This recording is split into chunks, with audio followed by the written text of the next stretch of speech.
Your club health and happy life mission. पता नहीं मेरे दिमाग को क्या हो जाता है, पता नहीं मेरे दिमाग को क्या हो जाता है। आज मैं सबसे पहले उन गुणी ज्ञानियों, विद्वानों और वक्ताओं से क्षमा मांगते हुए अपनी बात शुरू करूंगा, जो वक्ता मंच पर बैठते ही आदमी की तुलना पशु पक्षियों से करना शुरू कर देते हैं। चाहे वो खाने का मामला हो, चाहे बीमारी का हो।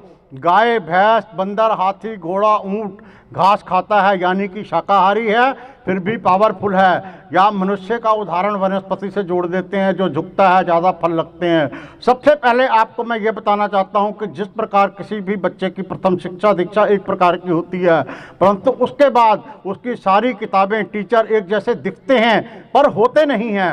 हर टीचर के पास एक अलग अलग विषय होता है, हर डिग्री के लिए एक अलग अलग कोर्स होता है। जैसे डॉक्टर, वैज्ञानिक, इंजीनियर, खगोल शास्त्र, भूगोल शास्त्र, मौसम विज्ञान। इसी प्रकार से डॉक्टर भी 5-6 साल का कोर्स करने के बाद भी आँख का डॉक्टर, सिर का डॉक्टर, पेट का, अलग अलग शरीर के डॉक्टर होते हैं। उसी प्रकार जीव विज्ञान, पशु विज्ञान भी आपस में मिलाया नहीं जा सकता। हालांकि कुछ दवाओं का प्रयोग पशुओं पर किया जाता है और उन पर क्या प्रभाव पड़ता है फिर भी वे सटीक नहीं होता। यदि पशुओं के अंग, ध्यान देने वाली बात है, यदि पशुओं के अंग और उनका खून आदमी के साथ कहीं भी मैच कर जाता तो पशुओं के अंग जैसे हार्ट, लीवर, किडनी, घुटने, फेफड़े सब प्रत्यारोपण करने में कितनी आसानी होती। और खून की तो नदियां ही बह जाती है अगर मान लो खून अगर जानवरों का इंसान में चढ़ जाता तो। यदि किसी जानवर का खून मनुष्य को चढ़ जाता, वैसे भी ध्यान देने वाली बात है, आम के पेड़ पर आम, जामुन के पेड़ पर जामुन, नीम के पेड़ पर नीम, बंदर का बच्चा बंदर, हाथी का बच्चा हाथी, शेर का बच्चा शेर। तो आदमी और जानवर में कहीं से कहीं कोई समानता ही नहीं है। जानवरों व आदमियों के संस्कार, जीने का तरीका कभी मैच नहीं कर सकता। यानी कि हर चीज़ का अपना एक मूल बीज होता है, उसी से वह आगे बढ़ता है। परंतु कुछ लोग बंदर को ही इंसान का पूर्वज मानने लगे हैं। क्या आदमी भी कभी बंदर रहा होगा? इस सिद्धांत पर हम कितना यकीन कर सकते हैं, उसकी चर्चा करने से पूर्व मैं आपको एक छोटा सा अपना अनुभव बताता हूं कि मैं अभी कुछ समय पूर्व एक नेचुरोपैथी प्रोग्राम में गया था।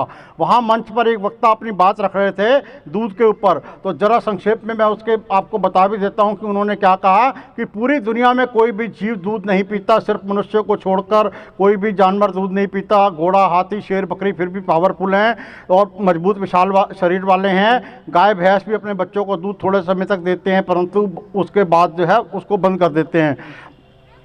अब जब मैंने घर आकर के सोचा तो मुझे उनका जवाब बिल्कुल सही नहीं लगा। काफ़ी सोच समझकर मैंने निर्णय निकाला कि जो जानवर दूध नहीं पीते उन्होंने अपने जीवन में कौन सी तरक्की कर रखी है या कौन सा आविष्कार कर रखा है, जबकि मनुष्य आदि मानव से निकलकर अंतरिक्ष की ऊंचाइयों तक पहुंच गया।